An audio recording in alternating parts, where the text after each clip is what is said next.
बिहार में काउंटिंग का काउंटडाउन शुरू हो गया है। एग्जिट पोल के अनुमानों ने आरजेडी खेमे में बाहर ला दी है। तेजस्वी यादव के लिए तो डबल जश्न का ये मौका है। एग्जिट पोल ने जीत की तस्वीर खींच दी तो आज तेजस्वी यादव की सालगिरह भी है, उनका जन्मदिन। लेकिन तेजस्वी जश्न को लेकर सतर्क हैं। उन्होंने अपने कार्यकर्ताओं को भी साफ साफ ये संदेश दे दिया कि नतीजे जो भी हो शालीनता से स्वीकार करें। पटना शहर की सड़कों पर हालांकि अभी से तेजस्वी को सीएम पेश करने वाले पोस्टर्स भी दिखाई दे रहे हैं, जिनकी तस्वीरें भी आपको हम दिखा रहे हैं। लेकिन नेता की तरफ से अपील ये कि सादगी के साथ आप जश्न मनाएं और नतीजों का पहले इंतजार करें। मैं उन्हें यही समझा रहा हूं, तेजस्वी जी भी यही समझाना चाहते हैं। अपनी जीत को समर्पित कर दो उस आम जन जो तकलीफों में जिम्मेवारी देने का मन बनाया है, उम्मीदवार के रूप में विधायक को और सरकार के रूप में तेजस्वी को। ख्याल कर ले जना, केवल यही तेजस्वी जी बताने का प्रयास करें और दल भी यही कहना चाहता है, क्योंकि जिस जश्न की बात आप कर रही हैं वही जश्न आज तक इस मुल्क में अराजकता का कारण बना हुआ है। क्योंकि जश्न के द्वारा वो लोग समझते हैं जीत हम गए, और जब व्यक्ति जीता हुआ अपने को मानता है तो जनता पराजित हो जाती है। जनता की जीत आप मानोगे, उसी जीत में हम सबों की भी जीत है। जनता के दुख और तकलीफ को दूर करने के बाद जब आकलन जनता करके हमें कहेगी हाँ आप प्रण के मुताबिक, अपनी वचनबद्धता के मुताबिक, उस दिन हम अपने को मानेंगे कि जनता ने जो मौका दिया तो सचमुच ही हम उनके इच्छाओं के अनुसार खरे उतरे। तो लगातार बड़े नेता अपील यही कर रहे हैं कि एग्जिट पोल के जो नतीजे दिखा रहे हैं महागठबंधन को महाविजय, लेकिन सादगी के साथ ही जश्न मनाएं और इंतजार करें पहले नतीजों का। लेकिन इस बीच आरजेडी दफ्तर पर निगाहें बनी हुई हैं, वहां पर किस तरह की तस्वीर इस वक्त दिखाई दे रही है, देखिए हमारे संवाददाता कुमार अभिषेक की रिपोर्ट। तमाम निगाहें इस बात पर टिकी हैं कि जो रिजल्ट आता है वो क्या है बिहार के चुनाव का। लेकिन हम इस वक्त पटना के आरजेडी दफ्तर के बाहर मौजूद हैं और बिल्कुल नई तरोताजा आरजेडी दिखाई दे रही है। ये आरजेडी का दफ्तर है और आज तेजस्वी यादव का जन्मदिन है। लेकिन तेजस्वी यादव के जन्मदिन का कोई पोस्टर आपको आरजेडी दफ्तर के बाहर नहीं दिख रहा। सिर्फ और सिर्फ एक पोस्टर आरजेडी ऑफिस के सामने है, जिसे हम आपको दिखाने की कोशिश करते हैं। सड़क के उस पार तेजस्वी यादव को आज उनके जन्मदिन की बधाई देते ये एकमात्र पोस्टर इस वक्त पटना में आरजेडी दफ्तर के सामने आपको दिखाई देगा, जबकि पूरा का पूरा इलाका इस वक्त खाली है। ये आरजेडी ऑफिस है। चहल पहल के नाम पर अभी सुबह के वक्त कोई नहीं है। हम आपको थोड़ा आरजेडी दफ्तर लिए चलते हैं। उम्मीदें बहुत ज्यादा, जिस तरीके से एग्जिट पोल ने साफ साफ आरजेडी गठबंधन को न सिर्फ बढ़त बल्कि स्पष्ट बहुमत की सरकार बनाने की बात कही है, उसके बाद से आरजेडी के कार्यकर्ताओं में कहीं ना कहीं अंदर खुशी की लहर जरूर है। लेकिन जिस तरीके से तेजस्वी यादव ने साफ कहा है कि कोई सड़कों पर उत्साह, सड़क पर हुड़दंग नहीं दिखाई देना चाहिए, इस वक्त पार्टी दफ्तर में भी ऐसा ही कुछ नजारा है। कई आप लोग आरजेडी के कार्यकर्ता हैं, आप लोग इस बार बहुत ज्यादा सड़कों पर नहीं है, क्यों? बिल्कुल पार्टी से कमान मिला के शांति पूर्वक रहना है सभी कार्यकर्ता को। अच्छा। बिहार की जनता ने पूरी तरह से बहुमत आदरणीय तेजस्वी प्रसाद यादव को दिए हैं। बिहार को बिल्कुल शांति तरीका से हमको चलाना है। बिहार को शांति तरीके से, इसलिए आप लोग कोई पोस्टर कोई चीज नहीं करना है। कार्यकर्ता की तरह प्रदर्शन करना है और नीतीश बाबू जो विकास कार्य के लकीर खींचे हैं उस लकीर को आगे तक ले जाना है।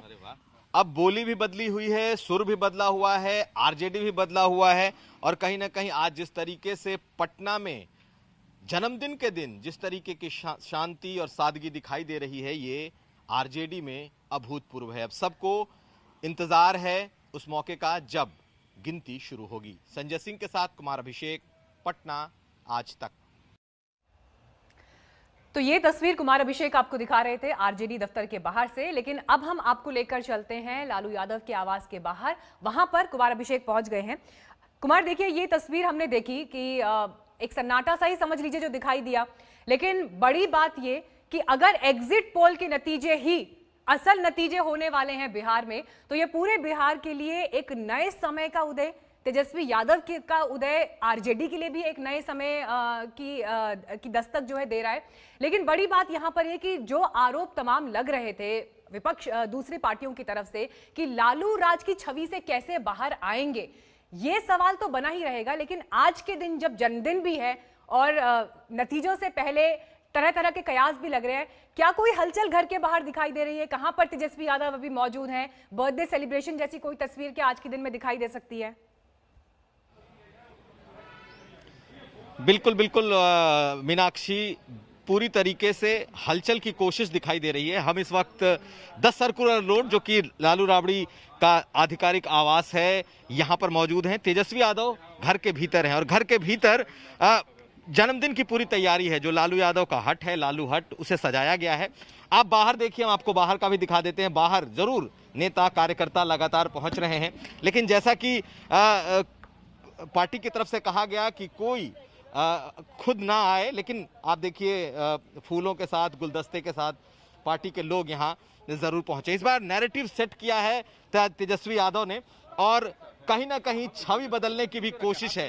ये बताइए, देखिए इन लोगों के पास हाथ में ये गुलदस्ता लेकर घर के बाहर पहुंचे हैं। आप लोग घर के बाहर पहुंचे, लेकिन कहा यह गया है कि आज तेजस्वी जी को मिल करके नहीं देना है, छवि बदलनी है, दूसरे तरीके से जन्मदिन की बधाई देना है।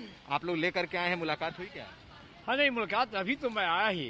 अरे मेरे मन में जो अपने नेता के प्रति उत्साह है, आज उनका जन्म दिवस है। बिहार को बदलने का जो सपना है उसको साकार करने के लिए आज नई ताकत देंगे और हम उनकी लंबी उम्र की दुआ करना है। जो वादा अपने बिहार की जनता से बिहार को बदलने का किया है। आज तो उन्होंने कहा है कि भाई आप लोग इतने गुलदस्ते लेकर के आए हैं, मुलाकात हो पाएगी लगता है? हाँ बिल्कुल मुलाकात हो जाएगी, क्यों नहीं होगी। हमारे नेता हैं, हमारी बात को किसी नहीं मिलेगी। आप लोग से मुलाकात होगी? बिल्कुल बिल्कुल होगी। काफी देर से आप लोग खड़े हैं, अभी तक गेट खुला नहीं। विश्वास है, आत्मविश्वास है।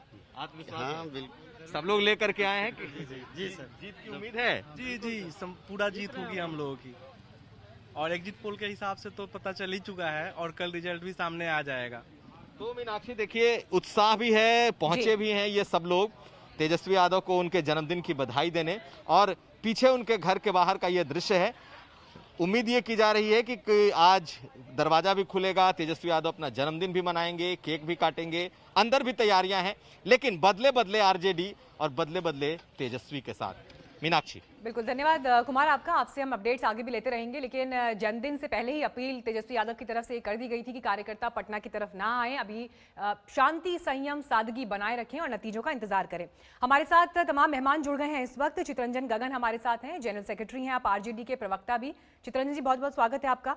जेडीयू से हमारे साथ राजीव रंजन जुड़ेंगे कुछ ही देर में। गुरु प्रकाश जी आ गए हैं बीजेपी से हमारे साथ, और कांग्रेस पार्टी से आलोक शर्मा जी हमारे साथ मौजूद हैं। बहुत बहुत स्वागत आप सभी का। शुरुआत चितरंजन जी आपके साथ ही मैं करना चाहूंगी। कल लगभग इसी समय तक तस्वीर साफ होने लगेगी किसकी सरकार बनने वाली है बिहार में, लेकिन एग्जिट पोल के नतीजों से तो गदगद आप दिखाई दे रहे हैं। बाकी दिन जब भी आप पैनल पर होते थे, आज के दिन आपकी मुस्कान सबसे ब्राइट दिखाई दे रही है मुझे। लेकिन एक फिल्म है हॉलीवुड की स्पाइडरमैन, उसका डायलॉग है with great power comes great responsibility. बड़ी ताकत के साथ बड़ी जिम्मेदारी भी आती है। तैयार हैं? जी जी बिल्कुल तैयार हैं। और देखिए, एग्जिट पोल पर बहुत ज्यादा हम लोग भरोसा नहीं करते हैं, लेकिन जिस ढंग से जन समर्थन हम लोग को मिला है और शुरू से जो ट्रेंड देख रहे थे कि तेजस्वी यादव के प्रति एक जो नौजवानों का रुझान देखने को मिला, इसलिए हम लोग पहले भी आशान्वित थे, आज भी आशान्वित हैं। और कल रिजल्ट आएगा तो मैं समझता हूं कि जो एग्जिट पोल आया है उससे भी बेहतर रिजल्ट कल आएगा। और बिहार के लोग एक नई तस्वीर देखना चाहते हैं, नया बिहार देखना चाहते हैं, और निश्चित रूप से एक जिम्मेवारी बिहार की जनता जो देने जा रही है, चाहे देने की संभावना है तेजस्वी जी पर और राष्ट्रीय जनता दल पर। हमारी पूरी प्रयास हम लोगों का रहेगा कि उस अपेक्षा के अनुरूप उतरे, और जिस आशा और विश्वास के साथ जो समर्थन मिला है या मिलने की संभावना है बिहार के लोगों का, उसके अनुरूप प्रयास होगा तेजस्वी जी का कि उसके अनुरूप वो खड़ा उतरे, और हमें पूरा भरोसा है कि उस पर खड़ा उतरेंगे। ठीक है, एक छोटे से ब्रेक के लिए हम यहाँ पर रुक रहे हैं, लेकिन इसके बाद यहीं से चर्चा को आगे बढ़ाएंगे। देखते रहिए आज तक। तो बिहार में तेजस्वी यादव का जन्मदिन इस बार बहुत खास इसलिए भी है क्योंकि चुनाव नतीजों से एक दिन पहले उनका जन्मदिन, और लगातार कयास ये लग रहे हैं कि क्या बर्थडे गिफ्ट के तौर पर बिहार में सत्ता इस बार उन्हें मिल रही है, क्योंकि जो एग्जिट पोल के नतीजे हैं वो उनके पक्ष में जाते हुए दिखाई दे रहे हैं। हालांकि नतीजों का इंतजार करना होगा। और इस बीच ये तस्वीर आप देख रहे हैं जब बीती रात 12 बजे के बाद जन्मदिन का एक छोटा सा सेलिब्रेशन आपको दिखाई दे रहा है घर के भीतर। पूर्व मुख्यमंत्री राबड़ी देवी भी मौजूद, तेजस्वी यादव, और साथ में साथी आप उनके देख सकते हैं। हालांकि अपील उन्होंने ये की है कार्यकर्ताओं से, समर्थकों से कि पटना अभी ना पहुंचे, सर्टिफिकेट नतीजों का लेने के बाद ही यहां का रुख करें। हमारे साथ बाकी मेहमान भी आ गए हैं, राजीव रंजन जी भी जुड़ गए हैं। और राजीव रंजन जी, शुरुआत अब मैं आपसे ही करती हूँ।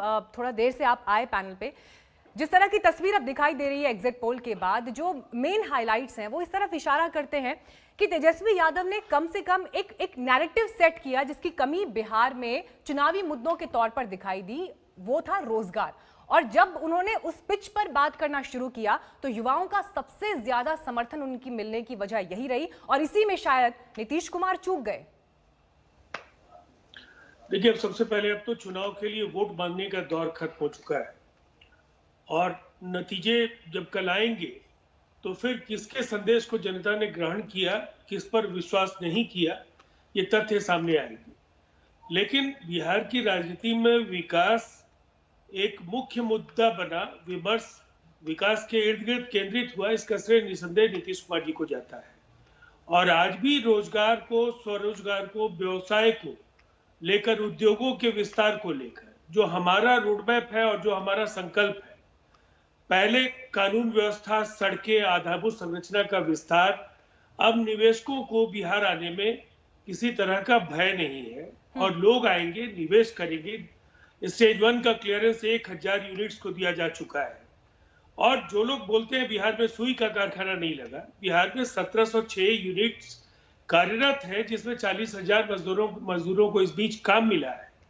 और 68 इंडस्ट्रियल एरियाज हमारे पूरी सुख सुविधाओं के साथ लैस है। अब जब 8500 एकड़ में हमारा इंडस्ट्रियल एरिया तैयार है तो निसंदेह निवेश का जो उपयुक्त वातावरण है उसी से रोजगार आएगा। जो लोग देश में अगर कहीं कभी एक दिन में 10 लाख एक कैबिनेट नोट से दिए गए होते तो फिर कोई आधार इसका बनता। और जिस तरह से नहीं, राशि के प्रबंधन का देखिए, जो युवाओं की बात बार बार हो रही है राजीव जी, जो युवा इस बार फर्स्ट टाइम वोटर थे, उनमें से ज्यादातर युवा तो वैसे ही थे ना जिन्होंने नीतीश कुमार जी को ही मुख्यमंत्री के तौर पर देखा है, लेकिन चुनाव प्रचार के दौरान उन्हें याद बार बार दिलाई गई लालू राज की।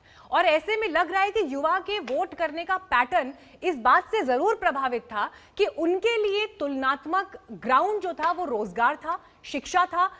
फॉर एग्जाम्पल, जो बिहार में बच्चे पढ़ते हैं उन्हें क्यों दिल्ली आना पड़ेगा पढ़ने के लिए? तो ये तमाम वो बातें थी जिन्होंने उनको प्रभावित किया, बजाय कि लालू राज, जो कि उनको बार बार याद दिलाया जा रहा था प्रचार के दौरान।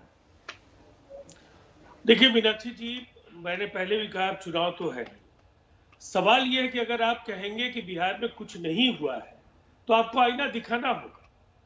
और इसीलिए जब हम ये कहते हैं कि झारखंड में आपकी सरकार इसी वायदे पर बनी थी, लोगों, नौजवानों को रोजगार देंगे, जिन्हें रोजगार नहीं मिलेगा, जितनी रिक्तियां हैं उसको भरेंगे, और जिनको रोजगार नहीं मिलेगा उनको भत्ता देंगे। 9 महीने हो गए, आपने किसी को नहीं दिया। देखिए, जनादेश जिसको मिलेगा निसंदेह उसका स्वागत किया जाएगा, उनको काम करने का अवसर मिलेगा। लेकिन मैं इतना जरूर कहूंगा कि नैरेटिव आपने कोशिश की है तय करने की, आपका ट्रैक रिकॉर्ड बहुत भरोसा पैदा करने वाला नहीं है। दूसरी तरफ नीतीश कुमार जी न केवल बिहार, देश के एक ऐसे नेता हैं, ठीक है, जिन्होंने कभी आसमानी वायदे नहीं किए। जो कुछ भी कम से कम आप क्रेडिट दे रहे हैं नैरेटिव सेट करने का, ये बात स्वागत योग्य है। एक छोटे से ब्रेक के लिए यहाँ पर रुक रहे हैं, उसके बाद गुरु प्रकाश जी और आलोक जी के पास में जाऊंगी, फौरन लौट रहे हैं, देखते रहिए आज तक।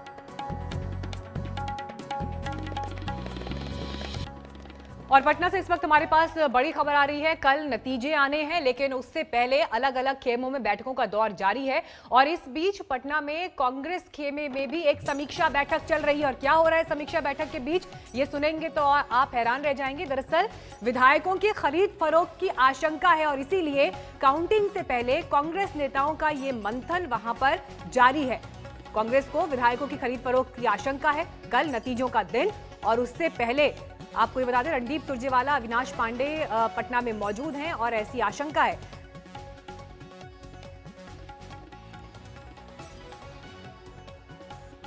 जाति और धर्म का बंधन बिहार तोड़ेगा और पूरे देश के लिए एक नई दशा और दिशा की शुरुआत करेगा। हमारे देश को भारतीय जनता पार्टी ने नफरत, बंटवारे, जात और धर्म में बांट दिया है। हर व्यक्ति एक दूसरे का धर्म और जाति पूछने लगा है। कहीं ना कहीं रोजगार, युवाओं की आशा आकांक्षा पीछे खो गई।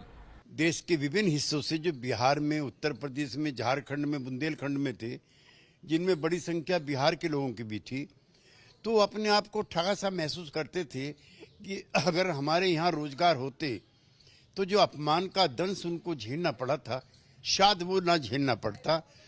और अगर नतीजे खराब आते हैं तो मैं मानता हूँ उसके लिए वर्तमान सरकार को शायद उसने दोषी माना होगा जो नहीं। आलोक जी, सवाल सीधे आपसे। मंथन हो रहा है पटना में, विधायकों की खरीद फरोख्त हो सकती है, ऐसा क्यों लग रहा है कांग्रेस पार्टी को? देखिए, मुझे लगता है कि मुझे केवल कांग्रेस पार्टी को नहीं, पूरे देश को ही, जिस तरह का इतिहास पिछले 6 वर्षों में भारतीय जनता पार्टी का रहा है, गोवा से शुरू करके अरुणाचल से होते हुए, मेघालय से होते हुए मध्य प्रदेश, जैसा हुआ है कि कोरोना की परवाह ना करते हुए किस तरह से विधायकों को खरीद फरोख्त और तोड़ा गया उनको, पूरे देश को ही आशंका है। और जिस तरह के अभी कहीं ना कहीं नतीजों की बात आ रही है, कहीं कोई इस तरह की बात आती है कि बीजेपी जो है वो नेक टू नेक वाली बात, या कहीं पर कोई इस तरह की संभावना आती है जिसकी संभावना हमें बहुत कम लगती है और ना ही एग्जिट पोल्स को लग रहा है। मुझे लगता है कि बीजेपी का चरित्र और चाल चरण, चेहरा जिस तरह का है, पूरी तरह से हमें आशंका है कि कहीं ना कहीं बीजेपी अभी भी प्रयास करने में लगी हो। गुरु प्रकाश जी, घबराहट है कांग्रेस खेमे में, उनको लग रहा है कि उनके विधायकों को तोड़ा ना जाए, खरीद फरोख्त में ना शामिल हो आपकी पार्टी?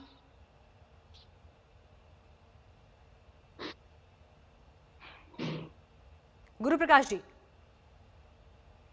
मीनाक्षी जी, सबसे पहले तो मैं आपके ऊपर हाथ पकड़ कर, मुझे 35 मिनट के बाद आपको भारतीय जनता पार्टी की याद आई और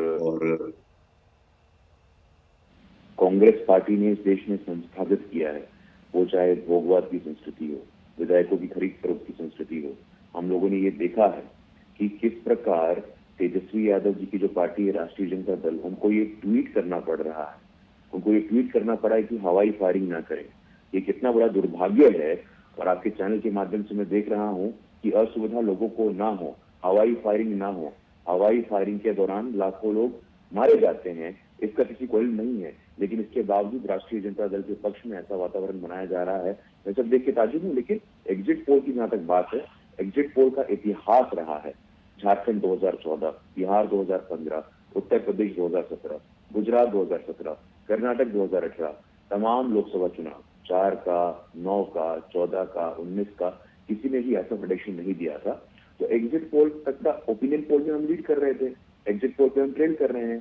कल तक का बात है, दूध का दूध पानी का पानी हो जाएगा, सबके सामने स्पष्ट हो जाएगा। और जिस प्रकार राजद के लोग ऐसे सेलिब्रिटी मोड में हैं, मैं तो चेतावनी देता हूँ। एक हिंदी में कहावत है, न 9 मन तेल होगा न राजा नाचेगी। तो थोड़ा सावधानी बरतिए आप लोग। और इस प्रकार से जो होदंगई के लिए सावधान कर रहे हैं लोगों को, ये बड़ा दुर्भाग्य है मीनाक्षी जी। और आप ये श्रेय दे रही थी तेजस्वी यादव जी को कि नौकरी का मुद्दा बना लिया गया। अरे जो राजनीतिक दल आज तक जिसका अस्तित्व जाति के आधार पे है, जाति में, धर्म में भेदभाव क्रिएट करने का तमाम बुरा बाल काट डालो, ऐसे तो नारे किया करते थे लालू प्रसाद यादव जी। लेकिन तेजस्वी यादव जी को इस बात का साधुवाद देना चाहूंगा कि उन्होंने अपने पास्ट को डिसोन किया, उन्होंने स्वीकारा इस बात को। जो व्यक्ति खुद स्वीकार कर रहा है कि हमारा पास ऐसा जिसको लेगेसी के रूप में आगे नहीं बढ़ा सकते। नहीं गुरु प्रकाश जी, मैं बार बार इस बात का जिक्र इसलिए कर रही हूं कि बिहार में जब चुनावी डिस्कोर्स की बात आई तो रोजगार का मुद्दा जिस तरह से तेजस्वी यादव ने उठाया, उसमें बाकी दल उस समय तक पीछे दिखाई दे रहे थे। और यही वजह है कि चुनाव से मात्र 5 दिन पहले जब आप विजन डॉक्यूमेंट रिलीज करते हैं तो आपको भी 19 लाख नौकरी का वादा करना पड़ता है। अगर ये तस्वीर नहीं थी तो फिर क्यों जरूरत पड़ गई इस वादे की? नहीं मीनाक्षी जी, ऐसा है पिछले 6 वर्षों में होइएगा इस बात पे, शायद पिछले 6 वर्षों में जिस प्रकार पॉलिटिक्स ऑफ परफॉर्मेंस के आधार पर राजनीति को संस्थापित किया है देश के यशस्वी प्रधानमंत्री नरेंद्र मोदी जी ने, उसको स्वीकार करना चाहिए। देखो तेजस्वी यादव जी के पिताजी क्या नारे दिया करते थे, और झारखंड चुनाव में मैं आपके माध्यम से बताना चाहता हूँ, पिछले साल झारखंड का चुनाव हुआ, उन्होंने बेरोजगारी भत्ता का भी ऐसा ही दावा किया था। 1 साल से ऊपर हो गया है, झारखंड में राजद कोटे का मंत्री है एम्प्लॉयमेंट विभाग में, और ना बेरोजगारी भत्ता पे कोई बात है ना कोई विचार है। तो हवाई वादों करने का इनका ऐसा इतिहास रहा है, इन वादों में कोई दम नहीं है। चलिए चित्ररंजन जी, देखिए सबसे बड़ा आरोप लगातार यही लग, ठीक है कंप्लीट करिए। 5 सेकंड दीजिए प्लीज। जिस तेजस्वी यादव जी ने आज तक एक दिन सरकारी नौकरी नहीं की है, जो किसी प्रकार की सरकारी नौकरी में अप्लाई करने के लिए एलिजिबल तक नहीं है, वो 10 लाख नौकरी की बात कर रहे हैं बिना बजट के, बिना ब्लूप्रिंट के, बिना रोडमैप के। ये तो हास्यास्पद है। ठीक है चित्ररंजन जी, इस बात का आप जवाब दीजिए। इसमें एक बात मैं और जोड़ना ये चाहती हूं कि बार बार तुलना जो लालू राज से होती है, तेजस्वी कह रहे हैं कि वो एक नए विजन के साथ आ रहे हैं, नई सोच के साथ आ रहे हैं, लेकिन ये तुलना तो होगी क्योंकि जो बिहार में अशिक्षा का माहौल है, रोजगार की आप जरूर बात कर रहे हैं, लेकिन शिक्षा के लिए जब वहां पर जमीन जो है मजबूत नहीं दिखाई देती, तो फिर इतने बड़े वादों के लिए रोड मैप क्या है, ये सवाल तो पूछा ही जाएगा आपसे। देखिए मीनाक्षी जी, अभी गुरु प्रकाश जी और राजीव जी दोनों अभी चुनाव हो गया, संपन्न हो गया, लेकिन अभी भी चुनाव के पहले ही अपने दिमाग को भटका रहे हैं। चुनाव हो गया, ईवीएम में जो मतदाता अपना मत दिया वो कैद है, कल क्लियर हो जाएगा, जो भी होगा वह स्वीकार होगा। लेकिन अब जब तुलना करना है तो ये चले जाते हैं दूसरे प्रदेशों में। बिहार में 20 महीने तक तेजस्वी जी डिप्टी सीएम रहे हैं। अगर तेजस्वी जी के परफॉर्मेंस को देखना है तो इनको तुलना करना चाहिए उस 20 महीनों से, न कि 2005 चले जाते हैं और बगल में झारखंड और कहाँ कहाँ चले जाते हैं। 20 महीना डिप्टी सीएम और पथ निर्माण मंत्री, भवन निर्माण मंत्री के रूप में तेजस्वी यादव रह चुके हैं बिहार में, नीतीश जी के ही सरकार में। अगर तुलना करना है तो तुलना करें 20 महीना से, चूंकि मुख्यमंत्री तो तेजस्वी यादव बनने जा रहे हैं। दूसरी बात, 2005 और 2020 में जो बदलाव हुआ है, पीढ़ी का बदलाव है, एक नई पीढ़ी आई है, और आज ये 2005 के ही इतिहास में भटक रहे हैं, और आज 2020 है, नई पीढ़ी आई है, नए सोच के साथ आया है, नया बिहार बनाना है। अब उस पर अब सवाल है कि जिम्मेवारी मिलेगी। आप देखिएगा, एक प्रशासनिक अनुभव भी एक चीज होती है ना, एक प्रशासनिक, एक एडमिनिस्ट्रेशन का एक्सपीरियंस भी जो है वो मायने रखता है। और ये बात मैं आपसे इसलिए पूछ रही हूँ क्योंकि हम ये देखते आए हैं कि जब लालू राज था उस समय जो तस्वीर थी, लोग आज भी खौफ खाते हैं उस समय से। लेकिन जब आज वर्तमान की बात हो रही है, अगर तेजस्वी यादव ही जो है मेन लीड में है, लेकिन तेज प्रताप भी उसी तस्वीर में है, सवाल ये भी उठता है कि जब दोनों भाइयों के बीच अलग अलग प्लेटफॉर्म पर विचारधारा और सोच में, स्टेटमेंट्स में विरोध दिखाई दिया है, तो कैसे उनको एक साथ लेकर आगे बढ़ेंगे वो? नहीं मीनाक्षी जी, इतना दिन कैंपेन चला चुनाव का, इसमें लोगों ने महसूस किया, देखा कि नहीं देखा? और सवाल यह है कि आप 20 महीना रहे हैं ना तेजस्वी जी डिप्टी सीएम। नीतीश जी जब पहली बार केंद्र में मंत्री बने थे, क्या प्रशासनिक अनुभव था इनको? नरेंद्र मोदी जी जब मुख्यमंत्री बने थे गुजरात का, उसके पहले कहीं विधायक भी हुआ करते थे क्या? कहीं विधायक भी नहीं हुआ करते थे, संगठन में थे। और एक बगैर विधायक बने हुए जाके वहाँ गुजरात के चीफ मिनिस्टर बन गए। नीतीश जी एक के बाद सीधे जो है सो केंद्र में मंत्री बन गए वीपी सिंह की सरकार में। चलिए ठीक है, आप दूसरे खेमे से जो है पॉइंट्स गिना रहे हैं। आलोक जी, एक सवाल मैं आपसे यहाँ जरूर करना चाहूंगी। कांग्रेस पार्टी के भविष्य को लेकर तमाम सवाल उठ रहे हैं। देश की सबसे पुरानी पार्टी जिस तरह से इन चुनावों में क्षेत्रीय दलों के साथ जाती हुई दिखाई दे रही है, बैक सीट पर भविष्य की राजनीति को लेकर गंभीर सवाल खड़े होते हैं। अपना अस्तित्व कैसे आप जीवित करेंगे? देखिए, मुझे लगता है कि 1989 के बाद से गठबंधन की ही सरकारें सब जगह चली हैं। अकाली दल के साथ बीजेपी हो, शिवसेना के साथ हो, हमारे साथ हो, अभी जेडीयू के साथ हो, तो गठबंधन अब भारतीय लोकतंत्र और भारतीय राजनीति में एक अभिन्न हिस्सा हो गया है। लेकिन इस चुनाव में बहुत सी चीजें मीनाक्षी जी क्लियर होकर आई हैं। सबसे पहली तो चीज ये क्लियर होकर आई है कि आप नकारात्मक प्रचार करते हुए, अभी भी बीजेपी के प्रवक्ता जो हैं वो नकारात्मक प्रचार में ही लगे हुए हैं। चुनाव हो भी गया है, नकारात्मक प्रचार से अब देश नहीं मानने वाला है।